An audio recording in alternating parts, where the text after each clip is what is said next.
सकाल 6:30 मुझे बनाऊँगी झीपाई जलखिया से टिफिन नहीं कि जीव स्कूल। तो ये बूंदी रायता बनाऊँगी आलू मटर तरकारी करुँची। तो आलू मटर तरकारी आज मोर टिके मैंने धड़ा धड़ा देखा कहीं गुंड लंका गुंड पकईनी केवल कंचा लंका फाड़े पकईकी करची। आउपटे पानी देदेवी एथिरे पानी देकी धनिया पत्र पकईदेवी ताकि धनिया पत्र माने पानी जितने फुटो धनिया पत्र फ्लेवर भी तांगे पूरा भल भाव मिसीज। तो ये रेडी गला आलू मटर तरकारी। आज मु पियाज परोठा करी। तो ये बूंदी को टी चूरा करके मिसेदेली कहीं सब पानी जहाँ भी थी एक्सट्रा पानी सोक कर नब। तापर यहीपरी भाव में मुझे कली किंतु यहाँ बहुत टाइम लगुच आ भल भाव है भी नहीं मोर सेप। तो जोटा भी एमती बनई झीर टिफिन रे देदेली।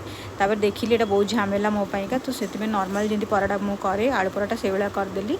तो ये आम ए जलखिया करुँ। यहाँ मोर अमृतभंडा सतुला भी होती यहाँ दही बूंदी चा आउपटे देखो यहाँ बहुत टेस्टी होता। कि गोटे जिन मिस कर देती से कंचा लंका मुझे खाली झीर बनैला मुझे कंचा लंका काटिकी पकेबी किंतु आ मन पड़लानी। तो सीटा टी मिसिंग थिला।